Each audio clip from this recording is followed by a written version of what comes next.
Hey guys, Glenn Kennedy with project.nsearch.com. Wow, I have got a clip that you have got to see.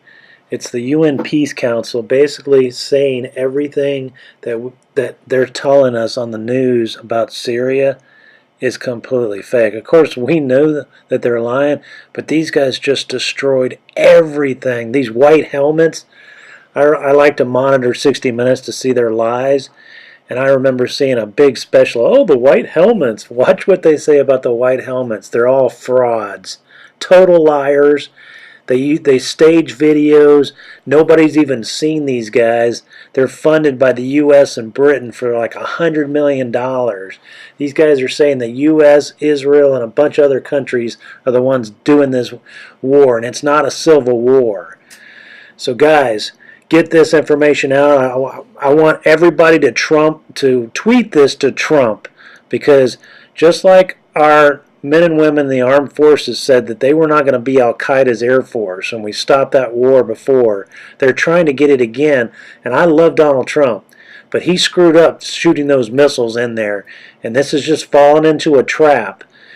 He has got to wake up about this. We don't want any involvement in Syria. Get the hell out of there, Donald Trump. Get the military out.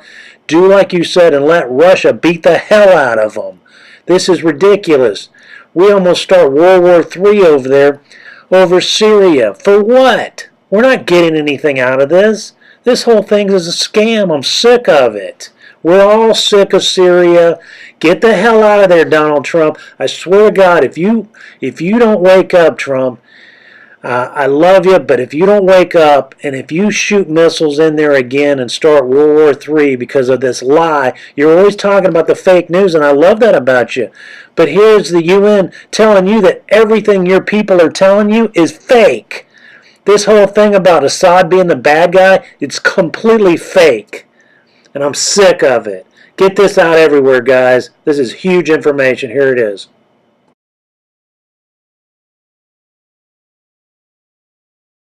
This is not a civil war in Syria. That's probably the first thing we heard, and we heard it over and over again. It is not President Assad against his own people.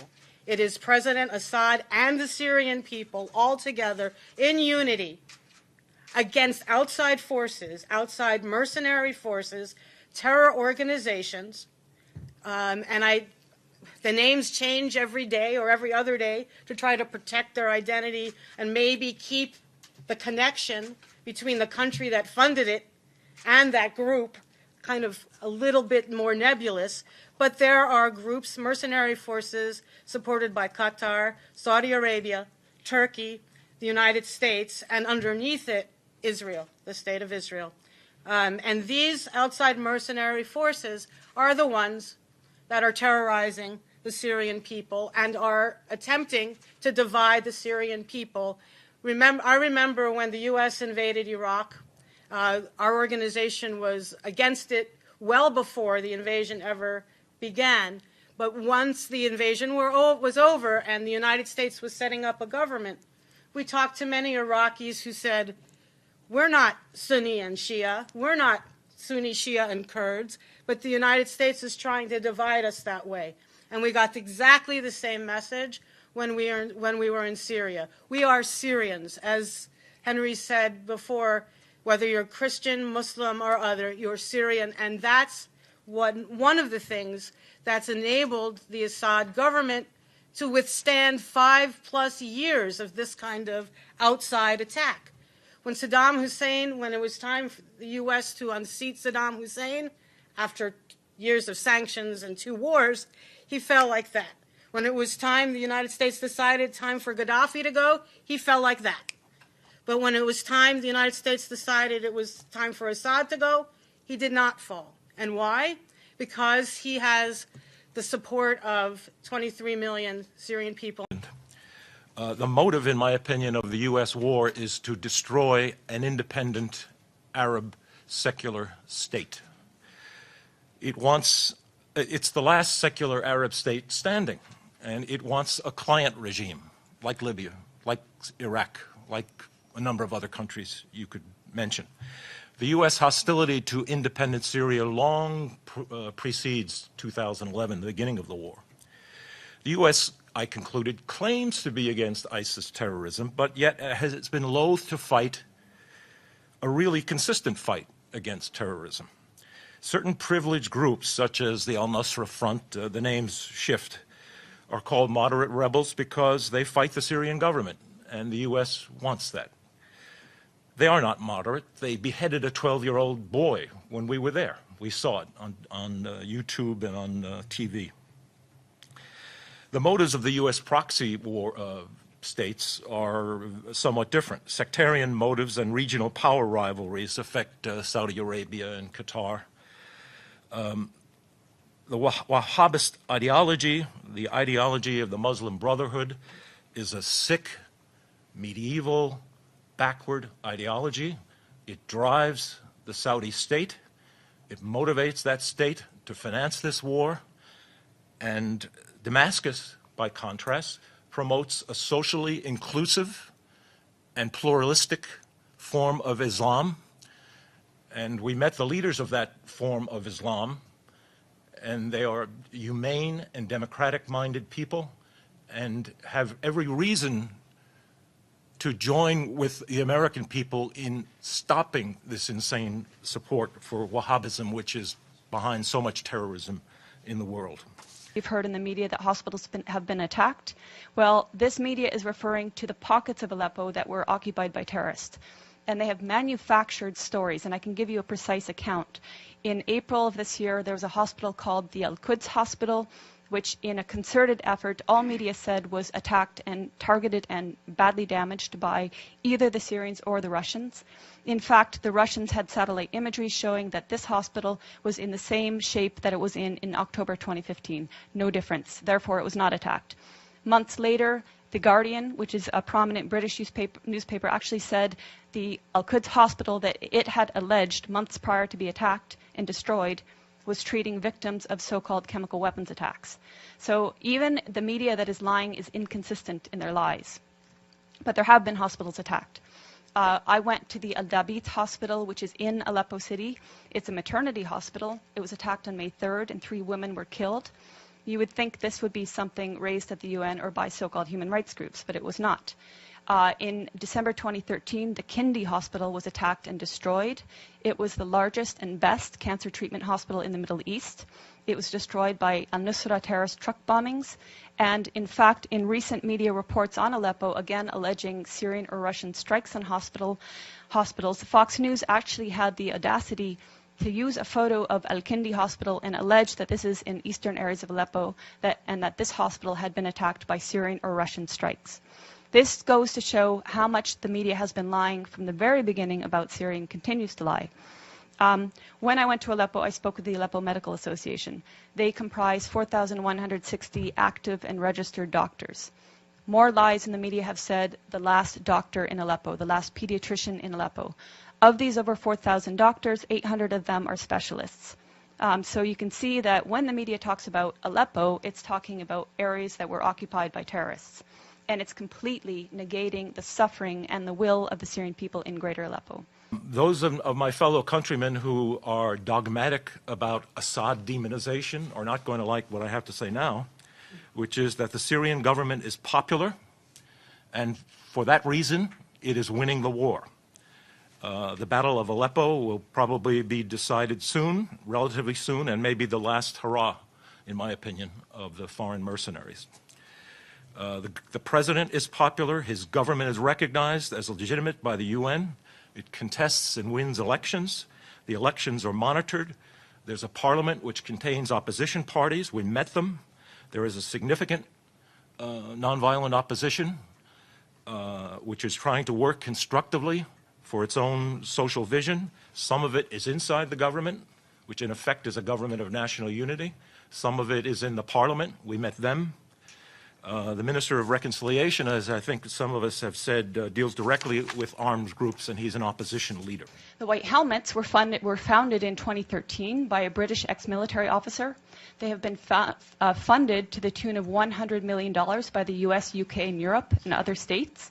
They purport to be rescuing civilians in eastern Aleppo and Idlib, yet no one in eastern Aleppo has heard of them. And I say no one, bearing in mind that now 95% of these areas of eastern Aleppo are liberated. The white helmets purport to be neutral, yet they can be found carrying guns and standing on the dead bodies of Syrian soldiers. And their video footage actually contains children that have been recycled in different reports. So you can find a girl named Aya who turns up in a report in month, say, August, and she turns up in the next month in 2 different locations. So they are not credible. The SOHR is not credible. Unnamed activists are not credible.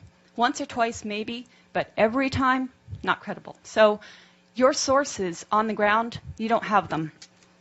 As for your agenda, not your, but the agenda of some corporate media, it is the agenda of regime change. How can the New York Times, I was reading it this morning, or how can Democracy Now!, which I was reading the other day, maintain until this day that this is a civil war in Syria? How can they maintain until this day that that the protests were unarmed and nonviolent until, say, 2012? That is absolutely not true. How can they maintain that the Syrian government is attacking civilians in Aleppo when every person that's coming out of these areas occupied by terrorists is saying the opposite? So that's with regards to your question on lying Western media. How do I quantify the support of the Syrian people? The elections. In 2014, the Syrian people held elections. The voter turnout was 88%, including people in Lebanon, where I was during the elections in Lebanon, which were actually ran for 2 days, extended hours, people walking for kilometers to reach the embassy, including people who flew from their own countries like mine, which has criminally shut the Syrian embassy so that Syrian people have no rights, and including people within Syria who braved a torrent of terrorist mortars and missiles on election day. Assad government provides free health care, free universal health care to everyone. It's a mission, it's part of the government's mission. Free education for everyone, from primary school all the way through even to university and medical school. And we met with one person, when we met with this one particular person from the nonviolent opposition, we asked him, well, tell us, what are some of your grievances with the Assad government? And he said, well, you just heard that it costs about $50 a year for people going to medical school. We think that's too high. He was being somewhat facetious, of course, but these are the kinds of policies that our citizens here in the United States are calling for. Tuition-free college, universal health care. So the Assad regime, the Assad government, is in the business of doing this and providing this to the people. And without a doubt, even the nonviolent opposition parties who had issue with issues of democracy or corruption prior to 2011, everyone has thrown themselves in behind the Assad government because that's the best hope, the best bet for the Syrian people. Reminded of the famous comment by the American writer Mark Twain, who once said that it's not what we don't know that gets us into trouble. What gets us into trouble is what we think we know for sure that just ain't so. And that's what I think of when I think about my fellow Americans and what they know about Syria and what they think they know about the war and the Syrian government and the Syrian leadership. What they think they know, I'll argue, just ain't so. And so we have to take that on. Project N-Search found real free energy, a discovery that could save us, a device harvesting limitless energy. If you spread the word, they can't stop it. They will try, but they will fail. Who is John Galt? We just found a real John Galt. His name is Juris. I need your help telling everybody free energy is here now.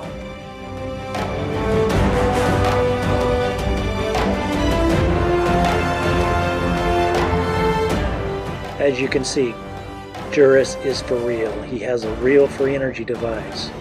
If you want to get this free energy device in the future, make sure you go to energydevicenow.com for all the latest and the complete video with everything that he talks about regarding this technology.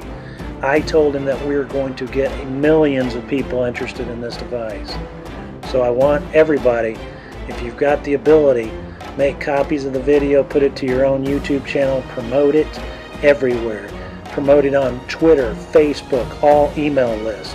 Get this out everywhere, and let's help destroy the energy cartel that has kept this technology from us forever. Thank you so much, guys. I know you'll do a great job. Take care.